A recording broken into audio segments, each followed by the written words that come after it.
and she sees that the armor was not taken, she began saying poetry, praising the killer of her brother, because this was the akhlaq of Ali. So they countered the spin of Banu Umayyah by the purity of their own actions. And the same had to be said of Karbala, because Yazid wanted Karbala to be forgotten. If not manipulated beyond all recognition, if not destroyed in its memory and its message, at least it would be forgotten. A random skirmish. There was some person who wanted power, and he was killed in the desert. End of story. Ma'asam. Let's talk about something else. That was the hope, that was the dream. And to some extent, it worked. When we look at some of the works of history, we find the same accusations are there. Ibn Kathir, for example, in his Al-Bidayah wa Nihayah, when he has that chapter on Imam Hussain alayhi salam leaving Medina, what does he say? He talks about Imam Hussain leaving Medina, chasing after power. Trying to degrade his stand to some sort of political affair. One guy wanted power, another guy wanted to give it, so on and so forth. This was the sort of impression and spin. And similarly, there are lots of Muslims who will argue that Yazid was forgiven. For his sins, he was forgiven. Why? We'll quote a hadith from Sahih Bukhari.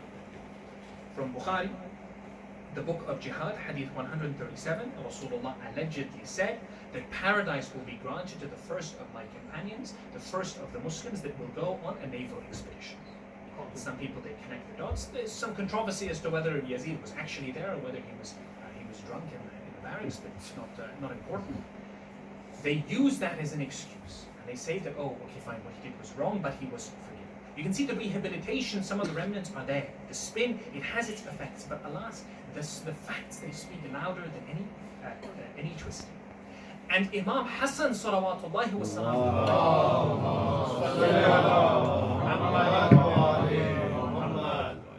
he was absolutely critical in this. He was very important in keeping that message of Karbala alive. In what respect? When his father died, when Imam Ali alayhi salam was assassinated, Imam Hassan alayhi salam, he took the reins of power. Now he could have continued his father's fight, but again, think about the spin, think about the narrative. Okay, we have one person who wants power, we have another person who wants power. It's just a classic old adage of history, right? There are people who are infighting, civil wars, the facts, they don't come out as much. So what did Imam Hassan alayhi salam do? It was absolute genius, reflecting the genius of Rasulullah at the Treaty of Hudaybiyah.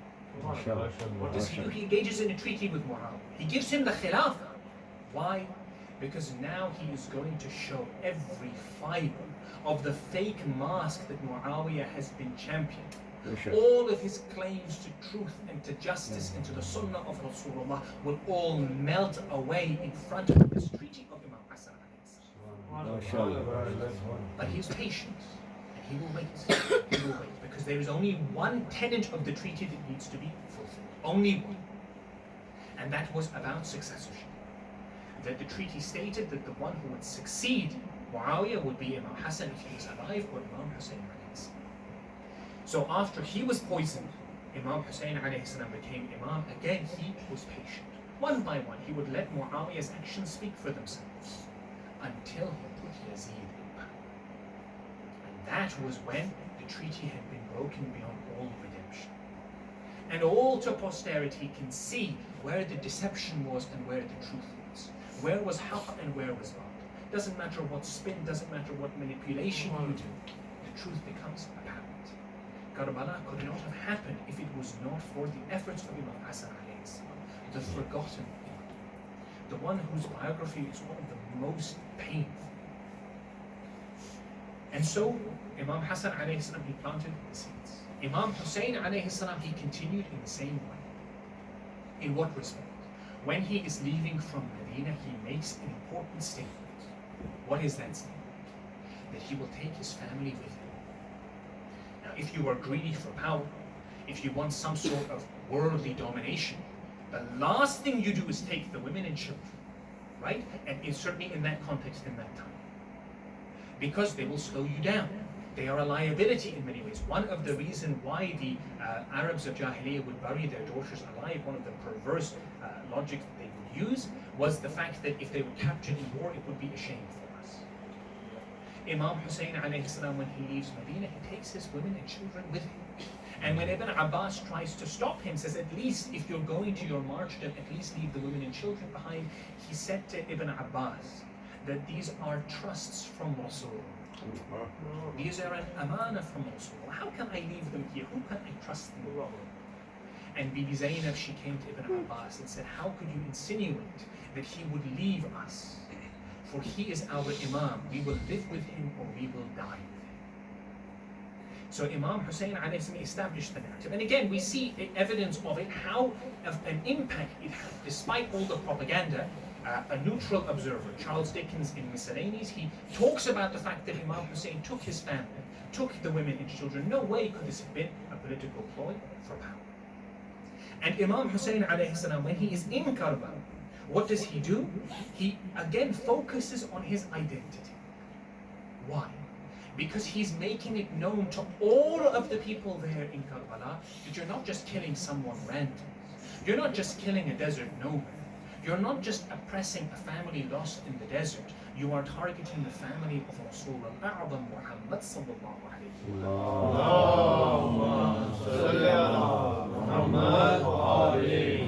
wa. He says, as Muqarram records in his Maqta, am I not the son of the daughter of your Prophet, the son of the trustee of Rasulullah and his cousin, the first of the Muslims, the first to embrace what the messenger had brought from his Lord? Is my uncle not Hamza, the lord of the martyrs? Is my uncle not Jafar, the one who flies with wings in paradise? And even if you do not accept this, at least bear witness that Rasulullah said about me and my brother, Huma Sayyiday Shababi Ahlil, that we are the masters of the youth of paradise. Why did Imam Hussain alayhi salam say this over and over again? There are a number of reasons, but one of the principal ones is so that all who look in history, all of those who were there at that time, they would know without any doubt against whom they were fighting, so that the facts would shine through. But Imam Hussain alayhi salam, he could only carry out this mission so long as he was alive. Because as soon as he was martyred, as soon as he was killed, he could no longer combat the narrative. He could no longer remind the people about what his position was. He could no longer reproduce the words of the Holy Book. And so the message of Karbala, it was still hanging in the balance. Despite what Rasulullah had done in advance, despite what the Quran had established, despite what Imam Hussain had done during his lifetime, the legacy of Karbala was still on a knife's edge. Because who was in power? History was written by Umayyah was still in power. Zayd was still in power. Yes, there would be a lot of civil strife. There would be civil war after civil war. But they still had the engines of the media. And so it was up to two personalities in particular who rescued the message of Karbala. And that was Bibi Zainab and Imam al-Sajjad.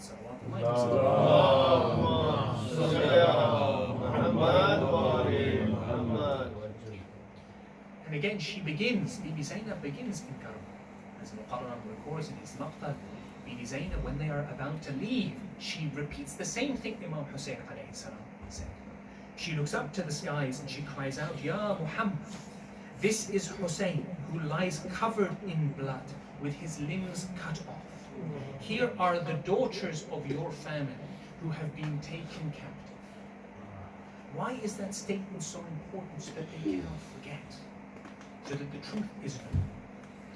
And when she goes to the court of Ibn Ziyad, when she gives her sermon, again and again we find the importance of the crystallization of the pure message of God.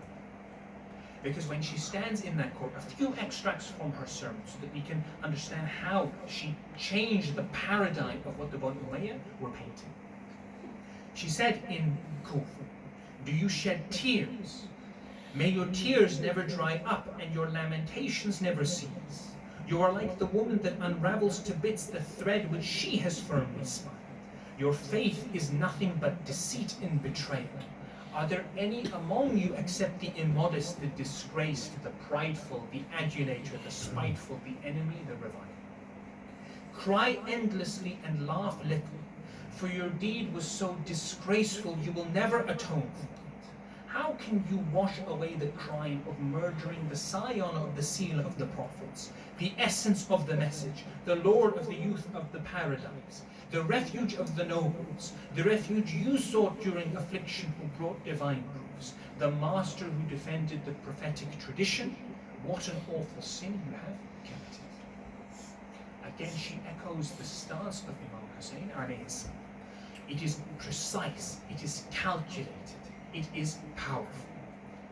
And these are not the words of one who is defeated either. Because you would think, after she has seen all that she has seen, and after the tragedies of Karbala, that the prisoners would be cowed. That was what Ibn Ziyad thought. He brought them there to parade them. It was a show of his strength. He did not know that he would be humiliated in his own court, as Yazid would be after him. And she then delivers what was perhaps what could be argued as the most powerful line in all of human history. When Ibn Ziyad asks, what do you think about what God has done to your family? She responded by saying, "Ma ra'aytu illa jameel." I have seen nothing but beauty. And what she does here in the paradigm shift in those words alone, it is beyond imagination. What does she do? She shows, not just through the words of the people of old, but she shows that we Ahlul Bayt have so high a spiritual standing. We have so lofty a godly status that we will look at the rivers of blood. We will look at the cries of the children. We will look at all of the miseries that took place, and we will pierce through all of that, and we will see the light of God's justice. Ibn Ziyad's understanding is down here, Bibi Zainab's up in the heavens. And it is a paradigm shift for those who are present. And Ibn Ziyad, he is humiliated in his own court. And as they are paraded from city to city, again the hope is that if we take them as prisoners, we have these severed heads on the spears, we have the people in this kind of a position, they would be humiliated so that their status would be reduced, right? But Imam al-Sajjad alayhi salam, he would not let that happen. And he would do it in a way, again, that proved he was the one of the Thaqala household. In Al-Lahuf by Ibn Tawus, we read the following story. That an old man in Sham, he approached Imam al-Sajjad and he cursed him. He didn't give much thought to it. He didn't know who the Imam was. These are prisoners. They've been humiliated by the Khalif, who's apparently from Ahlul Bayt. So he curses them. Imam al-Sajjad alayhi salam looks to him and he asks him, "Oh Shaykh, have you read the Quran?" Immediately, that is a bit perturbed. This is not the response that you're supposed to expect from a humiliated prisoner. Why are you talking about the Quran? He says, "Of course I have read the Quran." So Imam al-Sajjad alayhi salam, he asks him, "Have you read of the verse, قُلْ لَا أَسْأَلُكُمْ عَلَيْهِ أَجْرًا إِلَّا الْمَوَدَّةَ?" That I ask of you nothing but love of my kin of kin. The man said, "Of course I have read this verse." Imam al-Sajjad said, "We are the Imam al-Sajjad alayhi salam continued, "Have you read the verse of the Quran? آتِ ذِي الْقُرْبَ حَقًّا.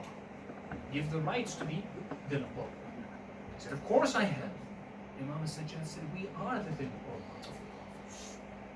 He goes on to read Surah 17, verse number 20, Surah Anfal, verse number 41, that whatever you may earn, 1/5 of it is for Allah, for the Prophet, and his Dhil Qurba. We are the Dhil Qurba. Man was silent. He went on to read the ayah of Tathir, إِنَّمَا يُرِيدُ اللَّهُ لِيُذْهِبَ عَنْكُمُ الرِّجْسَ أَهْلَ الْبَيْتِ وَيُطَهِّرَكُمْ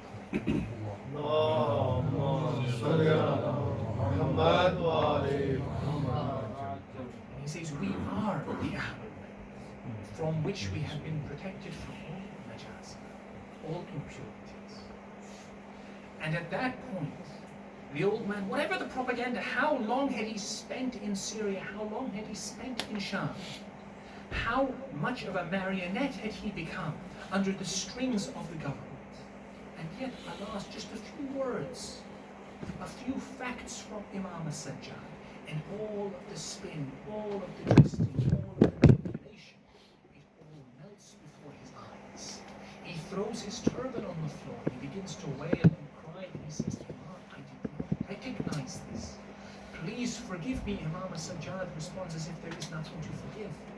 But he was so, this event was so well witnessed, so many people had seen it, that Yazid, he found the man and eventually he executed him for his decrial of Banu Umayyah.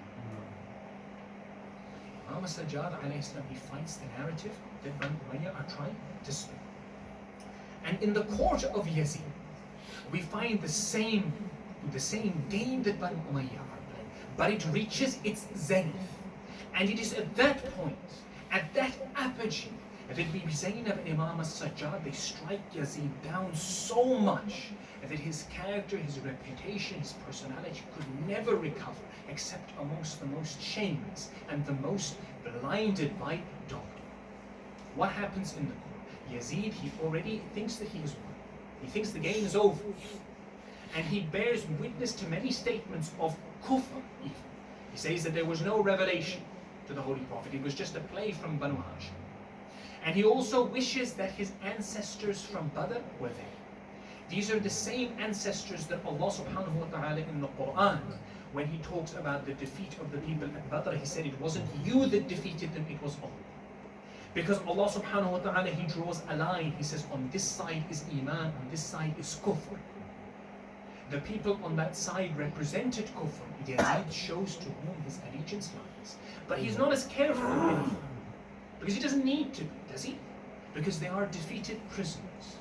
Surely they have been destroyed by their wrongs. Surely the burden is too great. They will not be able to say anything, for their minds must have been broken. Such were the thoughts of Yazid ibn Muawiyah. But he did not recognize and he did not bear a testimony. He did not agree to the advice of his father Muawiyah ibn Abu Sufyan.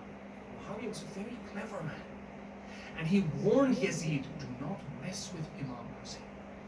Because he could see what Yazid could not. But alas, in his ignorance, in his debauchery, he was showing off. And in doing so, again, he drew the same line that Allah subhanahu wa ta'ala drew in the Quran. Here is kufr, here is iman. This is not Banu Umayyah versus Ahlul Bayt. This is iman versus kufr. Just like at Badr, just like at Khandaq, when kull iman was against kull kufr. Again here in the court of Yazid, on the plains of Karbala. What happens? Bibi Zainab, she sees what Yazid is saying. And she gives the most powerful rebuttal conceivable. She says, and a few quotes, I haven't gone through the whole sermon because it's quite lengthy, but a few extracts to get a flavor of what she was saying and how she tore away Yazid, his spectre of victory. Oh Yazid, do you think it is a matter of pride for you, and that you have captured us between the heavens and the sky, and you have driven us like slave maids, and this is a disgrace to us? Does all this make you rejoice as you think you have prepared the world for us? You imagine that everything has been arranged for you properly, and the kingdom is now in your favor? Forget not the verse of the Quran where Allah subhanahu wa ta'ala says, the verse I recited at the beginning, those who disbelieve should not imagine we gave them respite which is good for them. Rather we gave it to them that they may add to their sins, and for them is a painful chastisement. What does she do? Yazid's evidence for his victory, what he took as the source of his pride was, look, I've won in a worldly sense, right? That must mean I am on the haqq and they are on the Bibi Zainab, she took that same evidence and she said, by the Quran, by both of the Thaqalain, I'll prove to you this evidence you are holding is evidence of your demise, not of your victory. A paradigm shift. Again, she says, what kind of hope can be entertained from the son of the one who chewed the liver of the pies and whose flesh was nourished by the blood of the martyrs? Oh. This is Banu Umayyah, right? Remember, they want to make themselves out as Ahlul Bayt. They want to make themselves out as the noble lineage. But Bibi Zainab will not let them forget that it was Yazid's grandmother Hind who chewed the liver of Hazrat Hamza. You claim nobility, you want ancestral pride, and she reminds everyone in the court, both the Syrians who were there, but also the ambassadors from the various different parts of the Dawah, including from. And she goes on to say, O Yazid, soon you will join them on that day. And you will say, alas, I wish that I had been paralyzed, so I could not have said what I said, and I could not have done what I did. She says your punishment will be so horrendous that you will have wished for paralysis that you could not have done what you did. And, O Yazid, it is sufficient for you that Allah is the judge. Muhammad is your enemy and the avenger of your blood, and Jibreel is his son. This religion which he uses, this faith which he holds as the foundation of his governance, Bibi Zainab, she turns it on its head. And she says, this, what you are championing is the source of your power, is actually the source of your destruction and your demise, your abasement and your humiliation. She turns everything against him. And this is not to be unexpected. This is Bibi Zainab that we are talking about.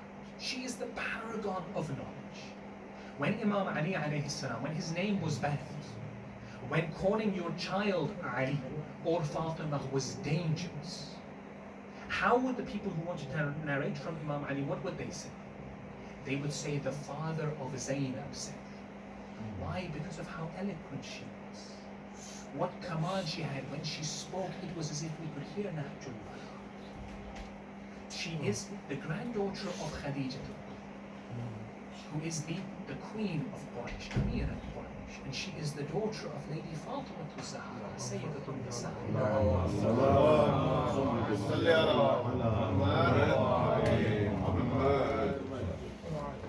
And Imam al-Sajjad alayhi salam, he comes from. And his sermon is very different, because he doesn't engage Yazid in each of his points. Bibi Zainab has done that. He doesn't need to do that. All he needs to do is break the ultimate illusion and to show the people who he is. All he needs to do is establish his identity, and all of Yazid's plots and plans will come to nothing. What does he say? O people, I am the son of Makkah and Mina. I am the son of the one who went on the Mi'raj, the son of the one who led the angels in prayer. I am the son of Muhammad Mustafa. I am the son of Ali al-Murtad, the one who fought in front of the Prophet with 2 swords and did not disbelieve even for the blinking of an eye. I am the son of Fatima Zahra, Sayyidatul Nisa. I am the son of Khadija al-Kubra. I am the son of the one who was killed oppressively. I am the son of the one whose head was severed from behind. I am the son of the one who was killed thirsty. I am the son of the one whose body was left on the plains of Karbala. I am the son of the one whose even his turban and his robe was stolen. It was too much for Yazid. Even Yazid, in his drunken debauchery, in his foolishness, even he recognized that his hold on the Khilafah was being destroyed. And it wasn't possible in his mind. They were defeated. They were the losers according to him. How could this happen? He orders the muezzin to recite the adhan. Yazid, there's not time for salah. He says it doesn't matter anything to stop Sajjad from talking. They recite the adhan, Allahu Akbar, Allahu Akbar. Imam al-Sajjad alayhi salam says, indeed nothing is greater than God. Ashhadu an la ilaha illallah. Imam al-Sajjad says, every element of my body, my hair, my teeth, my skin, my heart bear witness to the fact that there is no God but Allah. And then he goes on to say, Ashhadu anna Muhammadan Rasulullah. O Yazid, is Muhammad your grandfather or is he mine? If you say he is yours, then you are a liar. And if you say that he is mine, why have you slaughtered my father on the plains of Karbala? Yazid's Khilafah was finished here. There was no way he could recover. He was Khalif for a couple more years, but he died in his 30s, very young. And it was civil war after civil war because of what Bibi Zainab and Imam Sajjad alayhi salam had done. And he was so terrified, by the way. Yazid was so scared that when he sent his army to Medina to ransack the city, any crime was permitted. Even inside the masjid of the Holy Prophet, the donkeys and the horses were taken. The one house he said you're not allowed to touch is the house of Imam Sajjad. Because he had messed with Ahlebait once, he was not going to do so again. And after this takes place, eventually when they are released, when they go back to Medina, again they establish the Majlis. Bibi Zainab, she lives for a couple of years, Imam al-Sajjad for 34 years, 35 years. He continues to talk about the message, he continues to explain about what the events of Karbala were. And they ignited the legacy of Rasulullah, because Rasulullah was the first to cry for Karbala, for what was to happen to Imam Hussain alayhi salam, recorded in Sahih Tirmidhi, and Mustafa, and many other sources. But they established the sunnah of the Holy Prophet Muhammad sallallahu alayhi wa sallam. And just on that note, there's a question that is sometimes raised about the historicity of Karbala. Some people say, well, if it was recorded after the event, how do we know so much about Karbala? How do we know so much about the details of what took place? The sources are a few. There are a few in particular. And the earliest historical sources, by the way, they all record. Ibn Sa'ad in his Tabaqat, for example. Tabari in his Tariq. Ibn Kathir, which came slightly later, in Al-Bidayah wal-Nihaya. All the earliest sources, Abu Mikhnaf in his Maqdar, which was in the 2nd century, which even predates Ibn Sa'ad's Tabaqat. We have the written records. So the written records were from as early as you could practically expect. But also, what are the sources? There are a number of different sources. Because we find it, number one, from the survivors of Karbala. Those who lived, Bibi Zainab, Imam Sajjad, but also the others who survived. They would continue to talk about what happened. And we also have it from the perpetrators of Karbala. Both who were boasting, like Umar ibn Sa'ad, and also those who were repentful. People like Humayd ibn Musa, who later joined the Tawbah. So many of the narrations we have about Karbala, we have from Humayd ibn Musa. Other sources, they include Rasulullah himself, when he would give predictions about Karbala. We also find them from those when Mukhtar was hunting down the perpetrators of Karbala. He would often get the details of their deeds at Karbala. He would get them before he would kill them. And finally, Imams themselves, they would give us details later on. So for example, Ziyarat al-Nahiya, which is one of the most detailed, one of the most graphic and heart-wrenching descriptions of what happened in Karbala. We find so many details from Imam al-Mahdi al-Uzma.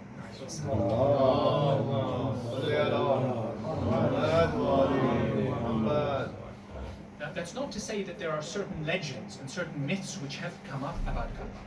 There's no doubt that there are. And sometimes we hear them from the Manabir. I won't quote any particular examples, but as time goes on, as time passes, especially when something is as emotionally loaded and as traumatic as the events of Karbala, sometimes additions take place.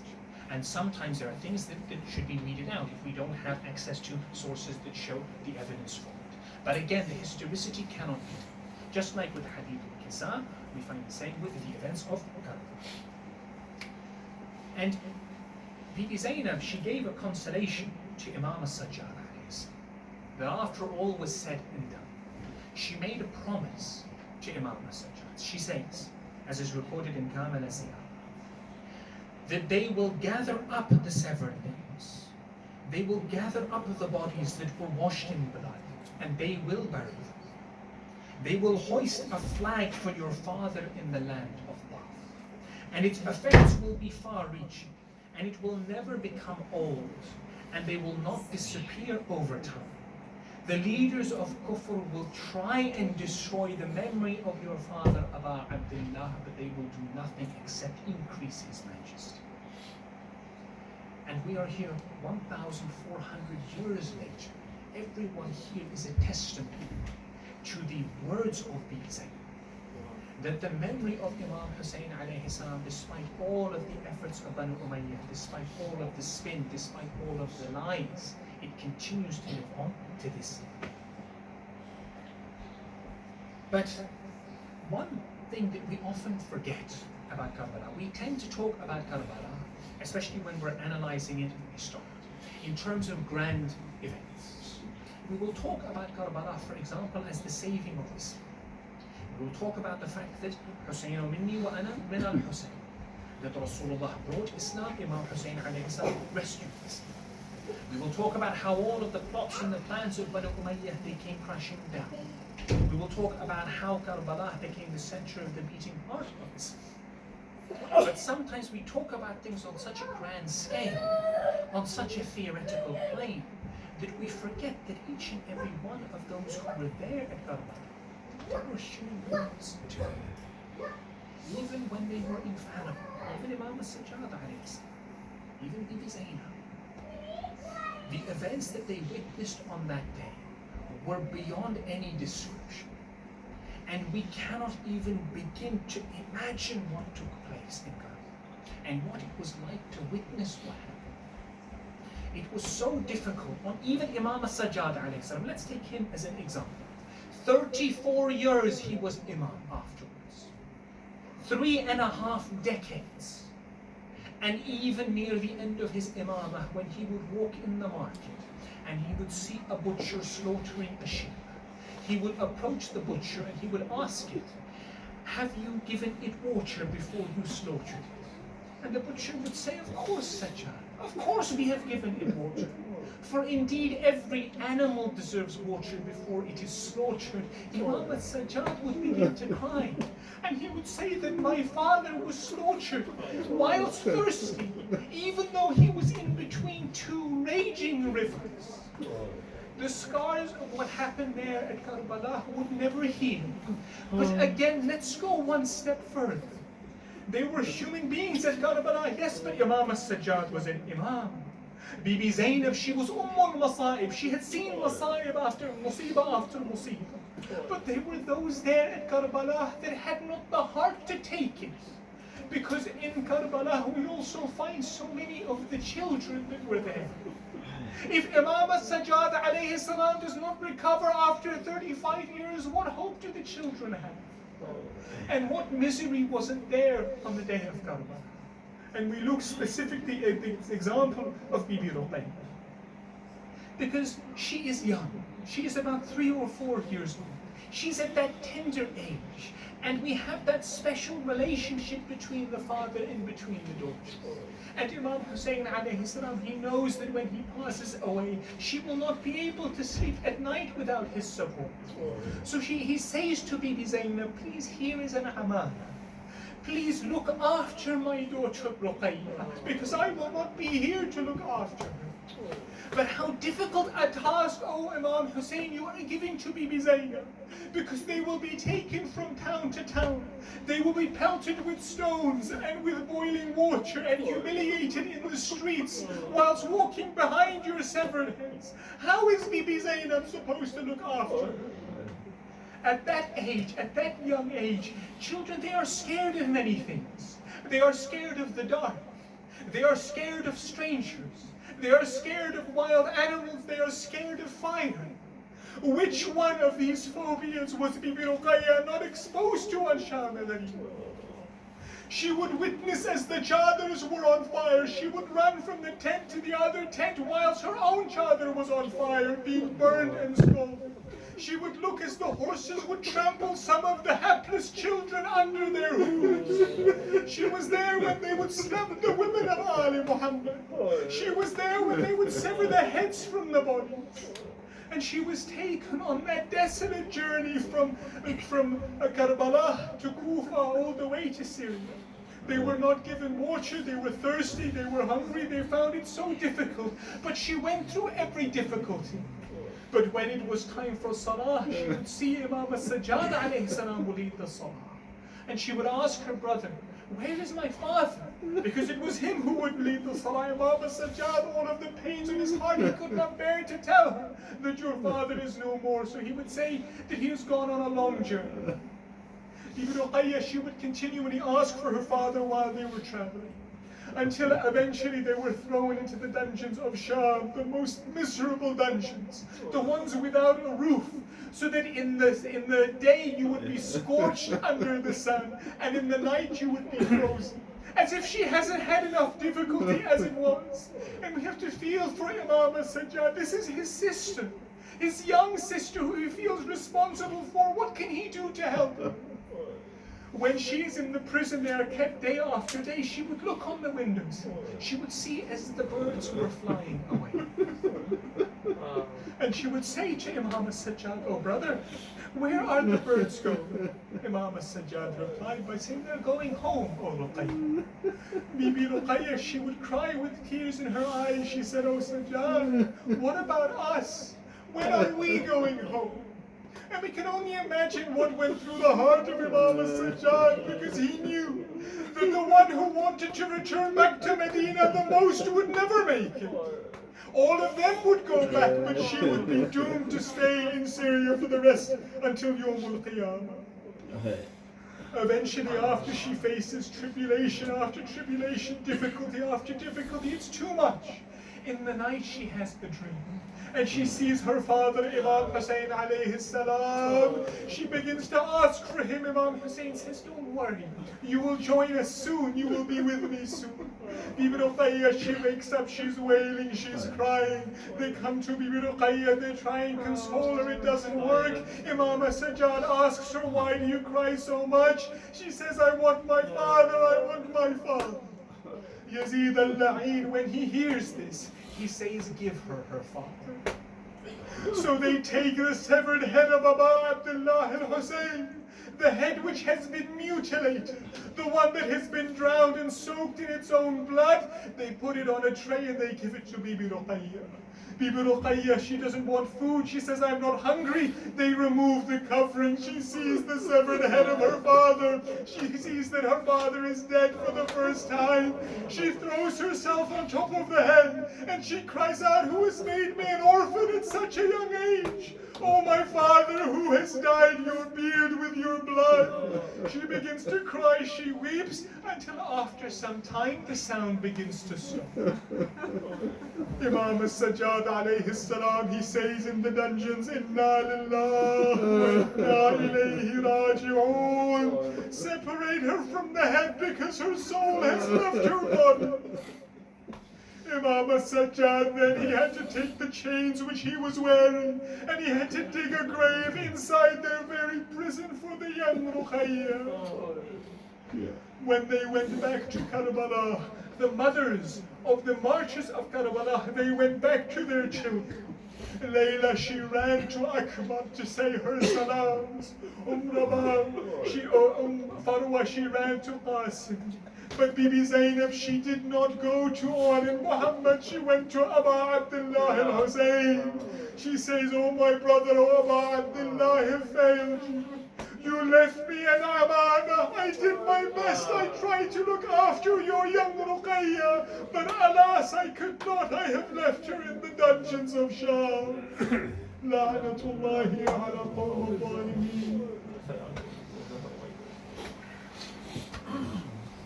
Ya Hussain, Ya Hussain, Ya Hussain, Ya Hussain, Ya Hussain, Ya Hussain, Ya Hussain, Ya Hussain,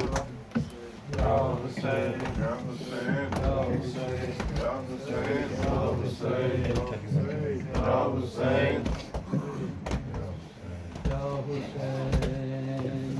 Hussain, Ya Hussain, Ya Hussain, Ya Hussain, Ya Hussain. Ya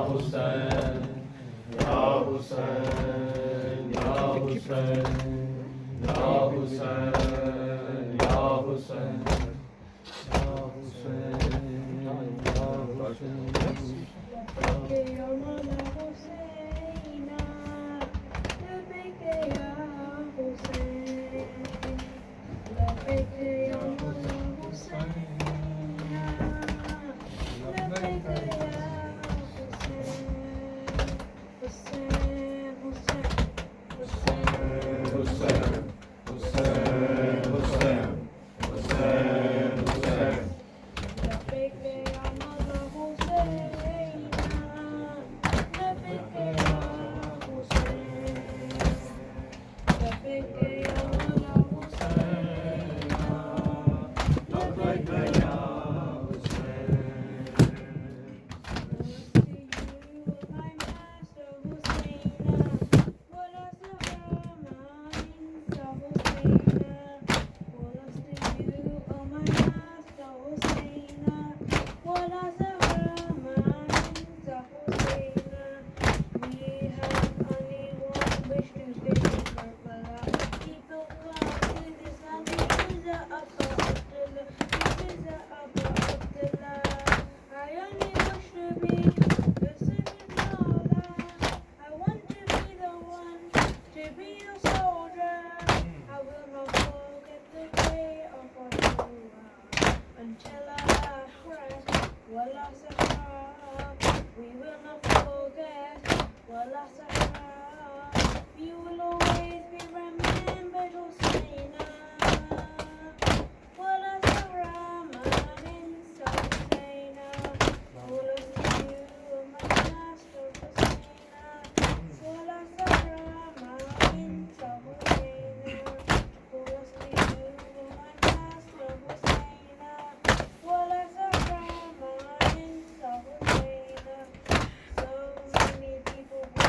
from Najm to Karbala, the shining light.